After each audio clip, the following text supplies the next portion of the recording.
Femmes inspirantes et engagées de l'IPC, un podcast à la rencontre de 12 femmes lumineuses, inspirantes, de par leur engagement professionnel, leur combat contre le cancer, leur investissement associatif et humaniste. Elles sont artistes, patientes, aidantes, infirmières, chirurgiennes, médecins, cadres de santé ou administratives, mécènes, entrepreneurs ou encore présidentes d'associations. Elles ont toutes un point en commun, elles avancent vers un avenir qu'elles dessinent au jour le jour, sans renoncer à leurs rêves ou à leurs ambitions, en façonnant leur juste place avec passion, énergie et détermination. Ce podcast en 12 épisodes est une production de l'Institut Paoli-Calmettes, lancé en mars 2023 par moi-même, Valérie Rivier, directrice communication à l'IPC, à l'occasion de la signature de la charte parité femmes-hommes à l'hôpital.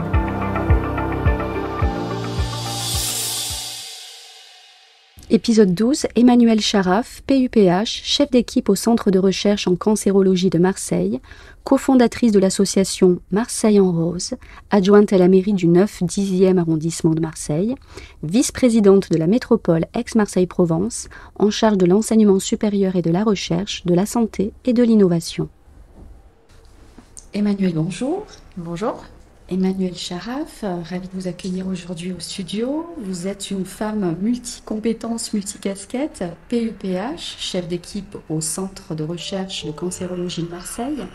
Vous êtes également élue à la ville de Marseille, adjointe à la mairie du 9-10. Vous êtes également vice-présidente de la métropole Aix-Marseille-Provence, en charge de l'ESR, de la santé et l'innovation. L'engagement pour les autres fait partie de votre histoire. Et vous êtes bien sûr pleinement motivé, impliqué au service du bien collectif. Aujourd'hui, nous allons parcourir un petit peu une frange de votre parcours professionnel, personnel et associatif. Qu'est-ce que vous pourriez, qu'est-ce qui a fait que vous vous êtes orienté vers la santé, vers la recherche déjà dans un premier temps ? D'où ça vient cet engagement, cette envie de vous impliquer au service du bien collectif? Est-ce qu'il y a eu des personnes inspirantes dans votre entourage qui vous ont un petit peu guidé ou pas? Alors pour la recherche, oui, il y a eu des personnes inspirantes et particulièrement des patients en fait, puisque j'ai commencé par un parcours clinique en cancérologie. C'était mon premier choix d'interne et il y a 2 patientes qui m'ont énormément marquée. Comme par hasard, toutes 2 étaient atteintes d'un cancer du sein. Et je me suis dit que j'avais envie de comprendre ce qui se passait dans leur organisme et pourquoi les chimiothérapies qu'on leur administrait étaient aussi toxiques et aussi peu efficaces. Ça fait un peu image d'Épinal et c'est vraiment quelque chose qui m'a marquée parce que je me rappelle de cette maman qui était multimétastatique, qui avait plus de cheveux, qui était en train de mourir avec son petit garçon, qui était amené par ses parents. Et ça m'a vraiment profondément marquée. J'ai eu envie d'aller voir comment ça se passait à l'intérieur. Voilà. Donc un de mes engagements pour la recherche, ça a été vraiment celui-là, inspiré par la détresse des patientes, de certaines patientes, et par parfois l'inefficacité, la toxicité de ce qu'on leur administrait. Moi, vraiment. Avec l'envie de changement, on va dire, d'optimisation à la prise en charge, qu'est-ce qui vous a guidé, on va dire, dans l'approfondissement de vos connaissances, de l'obtention de diplômes complémentaires, et le choix d'évoluer vers un poste de chefferie d'équipe? Alors là aussi, c'est des rencontres, bien entendu. J'ai fait ce qu'on appelait un DEA, mais c'est l'équivalent d'un master maintenant, à Lumini en biologie du développement, et ça m'a vraiment passionnée. J'ai été vraiment très intéressée par ce qui nous était expliqué sur les morphogènes.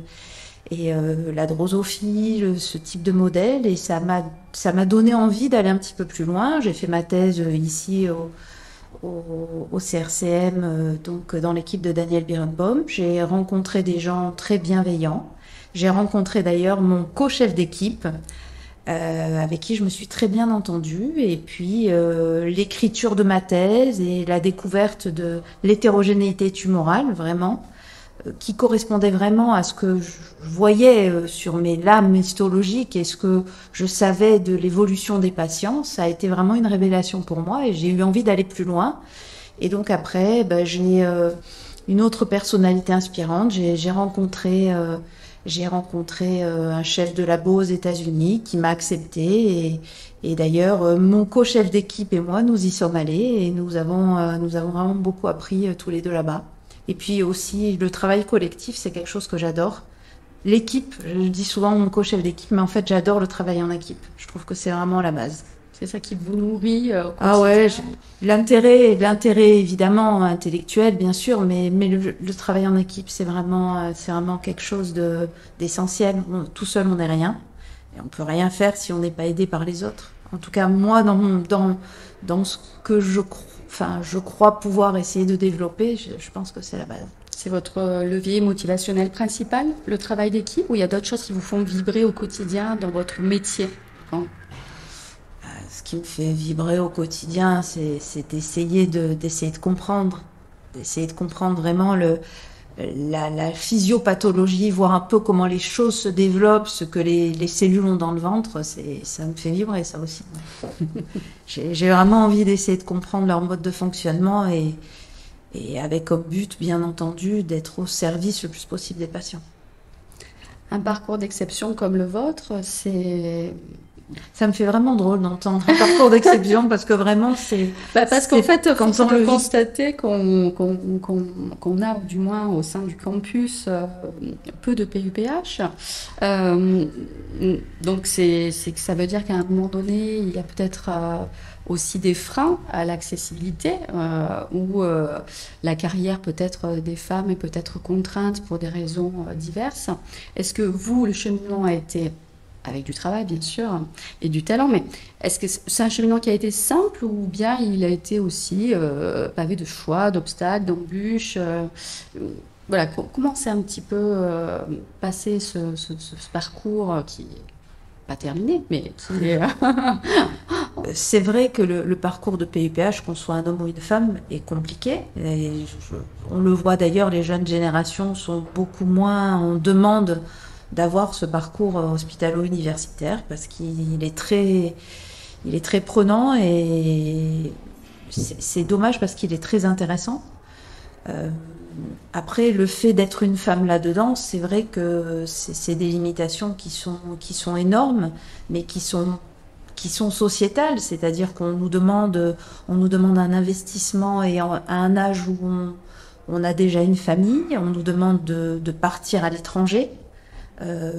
C'est pas toujours facile quand on a 30, 35 ou 40 ans de quitter sa famille ou de l'emmener avec soi. Et je crois que là, c'est vrai que moi, j'ai eu la chance d'être très entourée par une famille qui a été présente, mais c'est peut-être pas la chance de tout le monde. Après, au niveau de l'institution, effectivement, j'ai eu aussi à l'IPC, j'ai été quand même portée. Je pense qu'on peut le dire, et j'ai été mentorée aussi. Je pense notamment à mon ancien chef de service quand j'étais toute jeune, qui était le professeur Assoun, et qui m'a mis en fait sur cette rampe de lancement, et puis ça a continué après par la suite avec son successeur, et puis avec les différents directeurs. Dominique Maranaki m'avait très largement encouragée à partir dans le Michigan pour faire cette mobilité qui était indispensable, en me mettant quand même en garde contre les moustiques, je me rappelle très bien, mais bon, il m'avait très largement encouragée. Patrice Viens a continué à le faire, mais c'est vrai qu'il y a quand même de façon pratique un plafond de verre qui est difficile pour les hommes comme pour les femmes, et peut-être du fait des charges familiales qui incombent plus aux femmes dans notre société, encore plus difficile pour les femmes. Alors vous évoquez le mentorat dont vous avez pu bénéficier. C'est un mentorat organisé au niveau institutionnel ou c'est plutôt au cas par cas, on va dire en collaboration avec des responsables hiérarchiques qui ont envie de faire évoluer certaines personnes à potentiel? Ou est-ce qu'il y a un système de mentoring qui existe? Je crois que déjà, dans les centres anticancéreux, on a cette culture d'associer la recherche aux soins et de co-développer les deux et de se nourrir, que l'un nourrisse l'autre et vice-versa. Moi, c'est ça qui m'a porté, et je pense que c'est ça qui permet aussi de progresser dans une carrière hospitalo-universitaire notamment, mais aussi dans une carrière hospitalière tout court. Mais ce sont des prérequis qui sont nécessaires pour une carrière hospitalo-universitaire, pour les publications qui vont avec.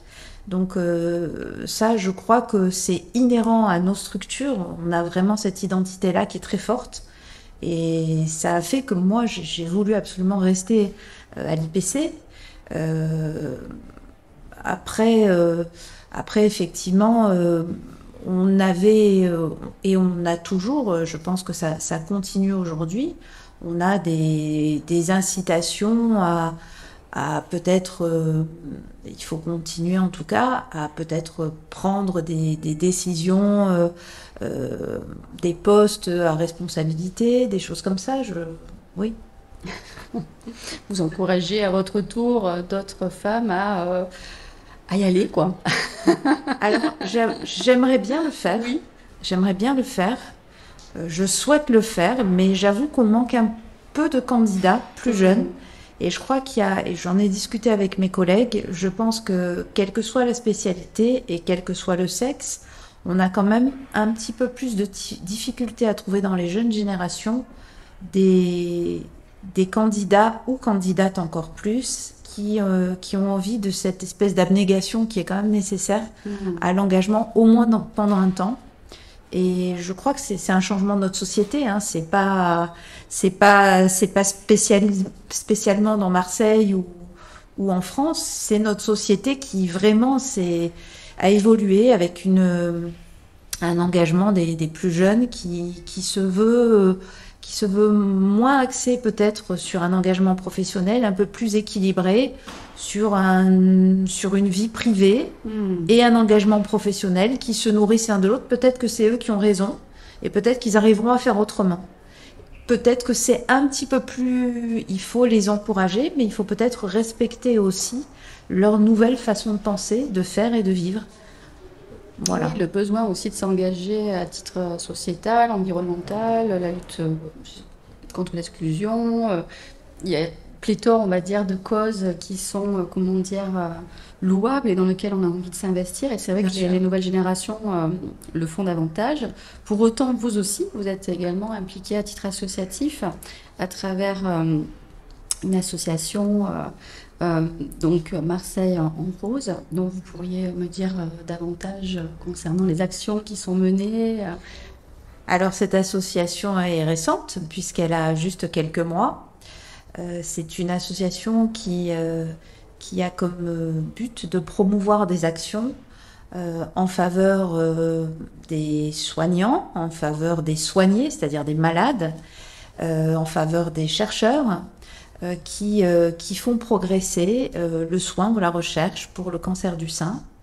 L'action que nous avons mis en place, c'est une course. C'est une course qui a eu juste un épisode donc au mois d'octobre l'année dernière. On espère que ce sera pérenne. On a été vraiment aidé par la mairie, notamment la mairie du 9-10 pour ça, puisque ça se passe dans son enceinte et qu'on a pu bénéficier de toutes les infrastructures. Et c'était une belle expérience parce qu'on a vu courir ensemble des patients, des personnels notamment de l'IPC, des personnels du CRCM. On a vu des étudiants d'AMU qui nous ont aidés également. Et je trouve que c'était très enrichissant. Il y avait vraiment une super ambiance et il y avait vraiment une âme qui s'est dégagée de ça. Et j'espère que ça va continuer parce que c'est vraiment une belle expérience. Et qu'il y aura davantage de monde impliqué. Voilà, l'édition. Voilà, cette première édition était vraiment un peu, on est parti du scratch, donc on l'a organisée très vite, mais ça faisait longtemps qu'on y pensait, notamment avec Catherine et Richard Thaïlandier qui s'occupent de ça, et Catherine Thaïlandier est élue dans le 9-10 avec moi d'ailleurs. Et finalement, on s'est dit, il faut se lancer. Donc cette première édition était une édition initiale. On espère l'améliorer et faire un petit peu mieux en termes de participation. Mais il y avait quand même un nombre de participants qui n'était pas négligeable. Et puis on a eu la chance d'avoir beau temps. Tout était ouvert. Et l'ambiance était vraiment super. Vous parlez donc des soutiens de la mairie du 9-10 et notamment de votre engagement récent en tant que vice-présidente de la métropole et élue à la ville. D'où vient ce besoin d'engagement politique, cette nécessité peut-être, ou peut-être que ça existait depuis très longtemps en vous. Vous avez attendu donc 2020, c'est ça C'est ça. Oui. C'est toujours un peu pareil. Il y a après un hasard qui est des rencontres qui font que. Et puis, je crois quand même malgré tout que j'ai toujours aimé m'engager pour les autres.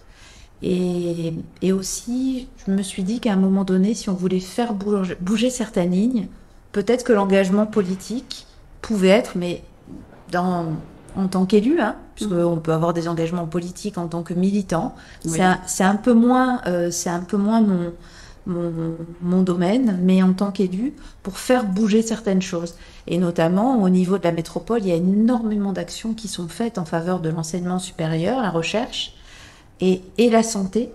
La métropole est en redéfinition et là actuellement on a plein de choses. D'ailleurs notamment l'année 2023 va être l'année de l'innovation à la métropole et j'espère bien pouvoir donner une place à des actions pour l'innovation en santé.